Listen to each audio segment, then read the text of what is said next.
Kia ora, good evening. Latest Paymark figures for the month of May point towards a strong and consistent month of trading. The surge in electronic payments was especially noticeable during the first week of May, where spending was up 9.1% across the country compared to the same week of trading last year. Paymark Head of Customer Relations Mark Spicer says after a rapid first week of trading, spending evened out and finished up at an overall growth rate of 8.7% for the month. One contributing factor in the increase in transactions was the fact that May had 5 Saturdays this year, whereas last year there were only 4, Saturday being the day of the week that typically results in the highest volume of transactions processed through Paymark's network. Trading was strong for those operating in the hospitality sector, with a 14% increase year on year. Food and liquor stores also recorded an increase of 12.3% in spending from the same month last year. Spending continued to decline within the book, stationery and video sector, down 3.4%. Southland has spent $98.7 million through Paymark's electronic network, up 5.4% on a year ago. With 2 days of consultation to go, Invercargill City Council Roading Manager Russell Pearson is urging residents to find time to view the Council's plans for the Esk Street redevelopment. The plans are on display at a site in the Cambridge Arcade. It's looking good. We've had lots of people come through the shop. People have come in at all times of the day, from 9 o'clock in the morning right through to later on and towards 5 o'clock, and we're getting good crowds over lunchtime, and people are really seem to be interested in what we're asking to find out from them. You'd see it's as an effective way of communicating with the public and finding out what they like or perhaps dislike. I think the plans and the graphics that we've got give people now a much better perspective of what they can expect from Esk Street. Our master plan really gave ideas, and now we've just got some better details for them to be able to see and actually get a feel of what it's all about.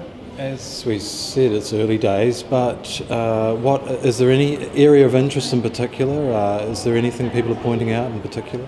I think the things that people are really saying is that they like the seats, they like the greenery, because we've got a lot more gardens and places like that there. So I think that's generally the theme that we're getting a lot of support for. A sheltered area seems to be another theme that they like. So we're thinking that perhaps the concept we've got is working down the right sort of line, and really the questions we're asking them is, do they want more or less, or we're still working through some of those finite details about what does the paving actually look like. So there are staff here, and there's a questionnaire that people can fill out and submit for their feedback. Absolutely, we have the shop open from 9 o'clock till 5 o'clock on Tuesday to Friday, and on this evening through to 7 o'clock. And during that time we have a council staff member, and we've got the support from the SIT team who come in during the busy time between 11 and 2 and help us guide people through what we're doing and explain it some more. So it's been really quite helpful. Is everything still looking good for that time frame? So this is the consultative period, and then there'll be work on the water mains in Esk Street. Is that still all on schedule? We're still on track. It's a pretty tight program to get these things designed. Our plan currently is that we were looking to get the infrastructure, the underground services, started in late August and work through that, and then the streetscape improve over the October and early November. The retailers have indicated that they really want to see the end of us by mid-November, and we're trying to get those dates in place. South Today News hit the pavement at lunchtime today to find out just how many inner-city users had seen the consultative plans for the Esk Street upgrade. You've just had a look at the plans. What do you think? Yes, it's actually looking very nice. What I'm concerned about is actually what they're going to do to the rest of the place. Esk Street has been talked about for such a long time, so we'll wait and see whether it really happens. It's a good start though. Well, it's better. Did you leave your feedback at all? I certainly did. Are you interested in what they're doing at all, or? Yes, certainly, yeah. There needs to be a bit of life back in the city? Definitely. It's looking a bit dull and drab. They've got a shop in Cambridge Arcade. Do you think you'll find time to have a look? Oh, yes, I'll go and have a look there, yeah. And give your feedback? Yep. Have you seen the plans that the council's got on offer? No, yeah, we're going to go and have a look. You're going to have a look at Cambridge Arcade? Yeah. What's your idea? What do you think? Oh, I like the whole concept of what they're looking at, yeah. Just take the traffic away altogether. Take the traffic away altogether. Yeah. Have you had a chance to look at the plans they've got for Esk Street? I've looked at some of them, yes. And what are your thoughts? Well, I think that we need to actually get the central business area back here. rather than spread all round. And quite a good idea to have a bit of shelter there in the middle of S Street. Yes, definitely. Maybe they'll do what they've been planning to do for 20 years and close it off to traffic and put it like a rain shield. Right, you'd like to see more coverage? Yeah, exactly. Have it just like no cars, just all foot traffic. You can get your tables and stuff out on the street. I reckon it'd be good. Well, they have included tables and they're narrowing it and putting some cover on. Does that sort of meet your requirements? In the right direction, I suppose. Do you think you'll get along to Cambridge Arcade and have a look? I might do that now actually. I'll go have a look. And I haven't had a look at them yet. I've been planning on it though. What would you like to see done? I don't know. I'd like to see what they are thinking first, but I don't know. You are interested? Yeah, I'm interested to see what they're into, but I don't have any ideas yet of what they could do. More shelter because it's always raining. More shelter. More parking. More parking. Yes. Do you think you'll get time to go and have a look? Yeah, we'll do now. Yeah, for definite. Yeah. Leave a bit of feedback. Yeah. Well, people have just 2 more days to get down here to the Cambridge Arcade and have a look at the plans the Invercargill City Council has on display for Stage 1 of the inner city upgrade on S Street. Hunter Andrews, South Today News. Broadcasting Minister Craig Foss says the Going Digital program has wrapped up on time and under budget. Going Digital involved hundreds of thousands of households with the television switching from analogue to digital on a region-by-region basis. Mr Foss says 98% of households with a television now have far more choice with better picture quality and better sound. He says that those that did not go digital are now likely to access content in different ways. The Going Digital program is part of the government's Business Growth Agenda Innovation program and included an extension of the Freeview HD transmission network, support for regional broadcasters and a community outreach program. The trend for New Zealand guest nights continues to rise and has reached a new high, Statistics New Zealand said today. The month of April saw guest nights rising in all 4 accommodation types, the Statistics New Zealand survey records. April was considered a good month for the accommodation industry, with Easter, Anzac Day and school holidays coinciding this year. With the removal of seasonal variations, New Zealand guest nights rose 3.2% in April after a fall of 1.5% in March. North Island guest nights rose 4%, with South Island guest nights rising 4.5%. Those travelling domestically pushed guest nights up 3.4%. International guest nights for April were up 3.9%. The survey monitors the number of guests staying in hotels, motels, backpacker accommodation and holiday parks in New Zealand each month. Stay with us after the break. Conservationist Pete Bethune offers his thoughts on a proposed return to commercial whaling by Japan.